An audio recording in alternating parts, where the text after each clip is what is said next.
Ça passe par en haut plutôt. Non, je vais prendre le couteau qui est là-bas. Toi, tu le distrais et dès qu'on le voit, je lui plante le couteau dans le cœur, quoi. Ça va bien le calmer. C'est un peu comme Nabila avec son mec. Ah putain, c'est trop fou cette histoire. Franchement, c'est trop un mème quoi. Quoi, Nabila, c'est un mème? Bah carrément, je sais pas, t'en as pas entendu parler, enfin, d'informations. Non, c'est pas parce qu'il y trop a un un mème, truc quoi. qui est célèbre que c'est forcément un mème. Ah si, c'est trop drôle, enfin, c'est comme, je sais pas, t'as vu ma nouvelle parole de mes chansons que j'ai faites? Quoi, c'est le truc qui a fait 50 vues là? C'est trop drôle, c'est trop un mème quoi. Sérieux. Bon, à plus sur les internets. Ah putain, c'est trop un mème ça.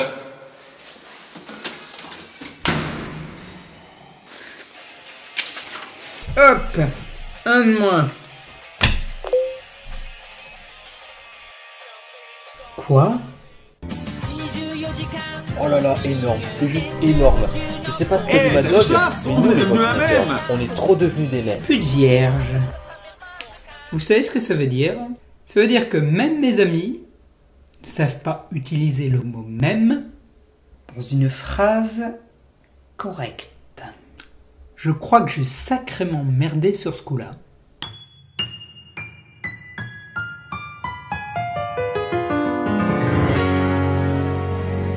Un mème est un élément culturel reconnaissable, répliqué et transmis par l'imitation du comportement d'un individu à un autre par un moyen non génétique. Car oui, j'ai fait une bêtise. Depuis le début de cette émission, je vous parle de mème, mais pourtant je n'ai jamais pris le temps de vous en donner une définition. Pourtant, énormément de gens utilisent ce terme, souvent à tort, la faute à un manque de définition ou à l'accumulation d'approximations. Pour certains, un mème, c'est un dessin mal dessiné, pour d'autres, c'est une vidéo sur le net, et pour la plupart des gens, c'est ça. Les mèmes, c'est des trucs qui font le buzz, tout bêtement. Le buzz, mais à l'échelle planétaire, quoi. Non, c'est pas du tout la bonne définition. Comment est donc fait un mème? Il y a plusieurs caractéristiques. D'abord, important, le mème n'a aucun intérêt. Mais vraiment quoi, aucun intérêt. Non, c'est complètement faux. L'expression mème est internationale mais vient du français, cocorico, c'est une déformation du mot mème. Bon, on va dire presque. En effet, il y a une racine commune avec l'adverbe même, mais le terme mème ne vient pas de l'internet, mais est né de la génétique. En 1976, le biologiste Richard Dawkins théorise sa pensée selon laquelle les idées suivent les mêmes évolutions que les êtres vivants. En effet, personne ne doute que les idées viennent bien de quelque part. Si pour la plupart des gens, celles-ci sont la transformation d'une idée antérieure, ce qu'on appelle l'inspiration, pour un plus petit groupe de gens, celles-ci vous ont été directement transposées dans le cerveau par Dieu. Et pour un plus petit groupe de gens, celles-ci viennent d'un univers parallèle au nôtre. En fait, ce groupe est tellement petit qu'il n'a compté que 2 personnes. Michael J. et le regretté Roland C. Wagner. Bon, il n'y a que les gens qui ont suivi mes vidéos dans la boîte magique qui savent de quoi je parle.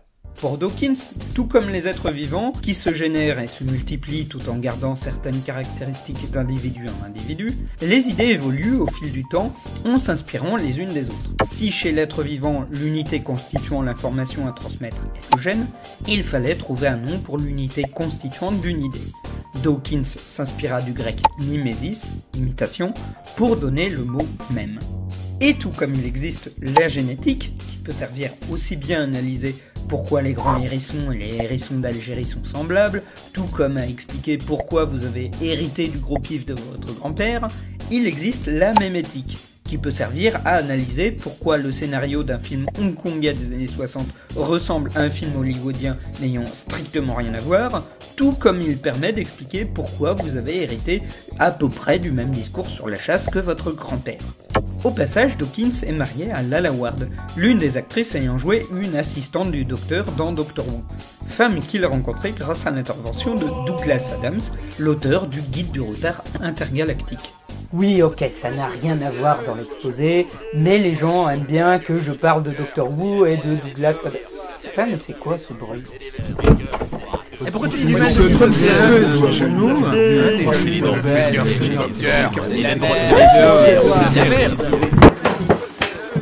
Qu'est-ce que c'est que ce truc? Ah ça mon cher Mad Dog, ce sont les fans de Link the Sun qui sont en train de taper des commentaires YouTube rageux pour te dire que tu as tort.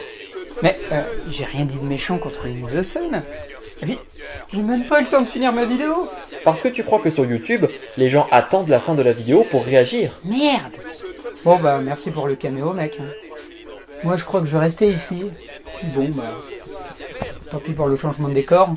Maintenant qu'on vous a parlé des mèmes dans la culture, on va parler un petit peu d'internet. J'ignore qui a repris le terme de Dawkins, mais il est vrai que les mèmes du net sont la parfaite illustration de sa théorie, c'est-à-dire une idée en permanente évolution. Et d'ailleurs, peu importe que leur forme soit diverse, que ce soit une vidéo, un dessin, une phrase, une photo, un smiley, l'important pour faire un mème est qu'on ait une répétition par la transformation. Ce n'est pas des running gags dans le sens où ils ne sont pas forcément drôles. Et ça n'est pas des bouffetants inutiles, dans le sens où certains font passer un message, quitte à devenir des signes de ralliement ou à s'ancrer dans la culture sur le long terme. Et les contributeurs du site Know Your Meme passent leur temps à s'arracher les cheveux pour savoir si une chose est un mème ou pas, en se demandant s'il a été suffisamment répété. Tout comme les gènes, ils ne sont que l'évolution de quelque chose qui existait déjà auparavant. C'est d'ailleurs pour cela qu'à chaque chronique, j'explique l'origine de tel ou tel mème en racontant qu'il s'inspire d'une idée qui lui préexistait. J'ai d'ailleurs un exemple concret concernant l'évolution des idées sur le net. Mettons que vous voulez dire sur internet que vous êtes content parce que ce matin, vous avez réussi à ouvrir tout seul un bocal de confiture. En 98, vous l'auriez écrit avec un smiley au bout. En 2000, vous auriez mis un smiley, mais un peu plus dessiné. En 2003, cela aurait été un smiley qui bouge. En 2005, votre smiley aurait été bien plus gros et bien plus dessiné. En 2007, vous auriez mis la photo d'une personne qui sourit. En 2009, vous auriez mis le même Socially Awesome Penguin. En 2011, vous auriez utilisé le Victory Baby. Et en cette année, vous auriez peut-être mis un gif animé tiré d'un film. Mais au final, la satisfaction que vous avez eue à ouvrir ce bocal de cornichons est exactement la même. Seule votre façon de l'exprimer a changé. Et d'ailleurs, l'utilisation du terme même sur le net a elle aussi évolué. Je reviens. Visiblement, ils ont faim et ils veulent du clash. Non, mais c'est pas parce que j'ai fait un commentaire négatif que je suis forcément fan de clash. Oh, il est pas mal ce commentaire-là. Allez, viens.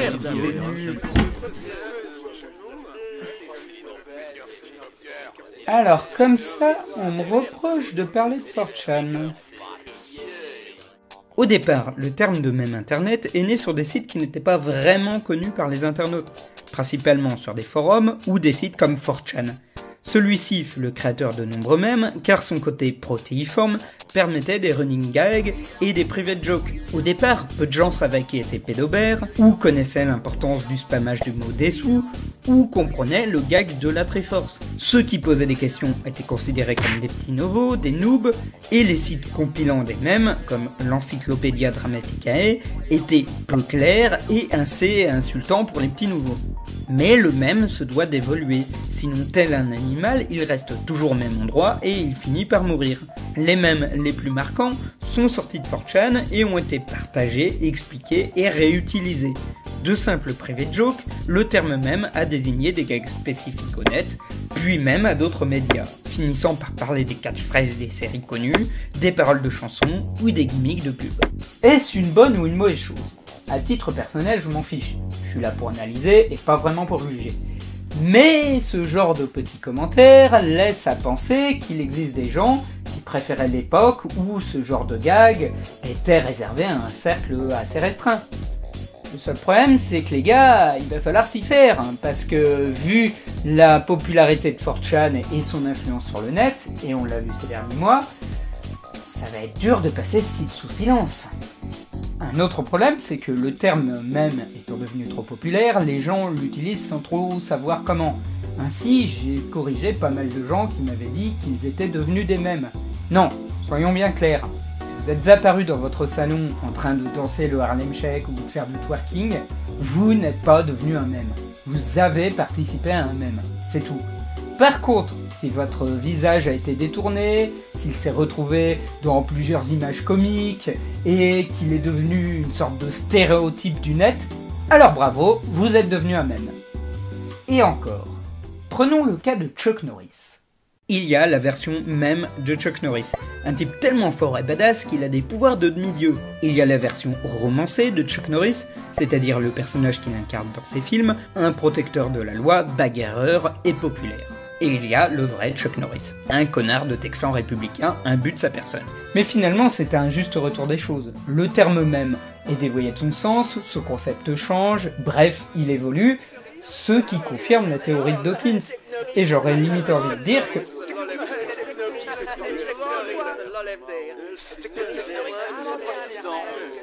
Chuck Norris, Chuck Norris. Ça va mis en colère les fans de Chuck Norris. Ils viennent dans les commentaires pour poster des vieilles Chuck Norris facts périmées depuis 4 ans. Ok, c'est parti. Chuck Norris, Chuck Norris, Chuck Norris, Chuck Norris, Chuck Norris, Chuck Norris. Regardez ça plutôt. Bah ouais, y a personne au-dessus. Bon, j'entends déjà les remarques à la con. Mais si, y a Chuck Norris au-dessus. Si Chuck Norris était omniscient, il aurait su que jouer dans Walker Texas Ranger, c'était une connerie. Dieu le savait. Dieu n'a pas joué dans Walker Texas Ranger.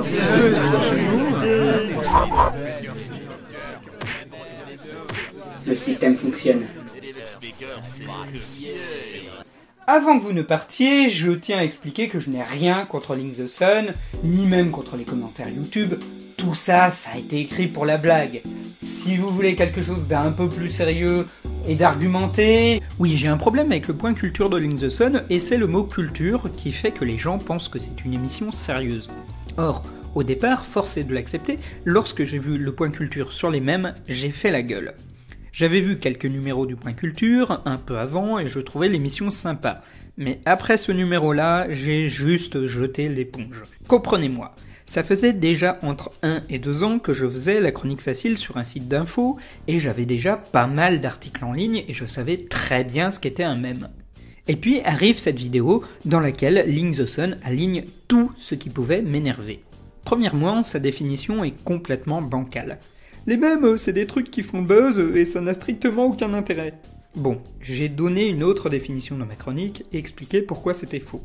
Mais surtout, il a même pas pointé du doigt l'idée essentielle d'un mème. Les répétitions et les transformations. À un moment, il parle de trollface et il se demande pourquoi les gens disent que c'est un mème parce que ça ne colle pas à sa Je définition. ne comprends pas. Genre ça. C'est pas beau, c'est pas très drôle, y a pas de chat. Ça bouge pas. À aucun moment, il ne se dit que c'est sa définition qui est mauvaise. Mais il le classe quand même dedans. À un moment, il classe un truc, il pense que c'est pas un mème, mais parce que sa copine Dixie, il le fait quand même. Et enfin, il parle de This is Sparta en disant que ce qui fait la particularité de ce mème, c'est son détournement par les internautes. Or non, c'est la définition d'un mème. T'es en train de le louper là. Bref, j'avais vraiment envie de rager derrière mon écran. Et là, vous allez me dire, mais c'est pas grave. C'est pas grave, peut-être. Imaginez un instant que Link the Sun utilise la même méthode, mais pour parler de manga. Il aurait dit « les mangas, c'est des BD à la con, qui parlent de baston et de violence, et c'est dessiné en noir et blanc. » Et il aurait fait un top uniquement sur des shonen neketsu du type Naruto, Bleach, One Piece et Dragon Ball. Il aurait cité Death Note en se demandant pourquoi on dit que c'est un manga, parce que ça parle pas de baston. Et puis il aurait mis Sin City pour faire plaisir à Asanana, et il aurait parlé de Dragon Ball en disant par contre, celui-là, c'est un manga, mais il est particulier, il est japonais. Je pense qu'il aurait été pendu par une foule d'otaku dès le lendemain. Et depuis, j'avais plutôt un avis négatif sur Link the Sun. Pourtant, des copains qu'il connaissait ou qui l'avaient croisé en convention m'avaient dit qu'il était sympa, que j'avais des a priori négatifs, que le mec était plutôt simple. Et puis, voyant qu'il avait collaboré à un Thai Reflection, je me suis dit ah ouais, il est peut-être sympa. Et puis, au fil des ans, j'ai atténué ma rancœur. Cette année, j'ai vu qu'il discutait avec Tai à Japan Expo, alors j'en ai profité pour aller lui serrer la main. Mais ceci dit, il ne voyait pas trop qui j'étais. C'est vrai qu'avant de se réconcilier avec quelqu'un, il vaut mieux qu'il sache que vous êtes fâché avec lui, et qu'il sache qui vous êtes. Donc voilà, Link the Sun, je te déclare la guerre, pour pouvoir amener la paix ensuite. C'est vraiment très idiot. Mais bref, il est évident que si Link the Sun entend parler de cette vidéo et qu'il souhaite un droit de réponse, ma porte et mes bras sont grands ouverts. Mais je pense qu'il n'entendra jamais parler de cette vidéo, ou qu'il a vraiment autre chose à foutre. Donc bon, à la prochaine. Je n'ai rien contre les gens qui donnent des dons, ou les gens qui s'abonnent à notre chaîne YouTube, voire même contre les gens qui vont voir mon site qui s'intitule La Chronique Facile du Mercredi. Et je n'ai rien contre Peu de Loduse, ce ce gentil internaute qui nous avait mis dans un mème, ce qui a inspiré cette chronique. Par contre, j'aime pas Chuck Norris.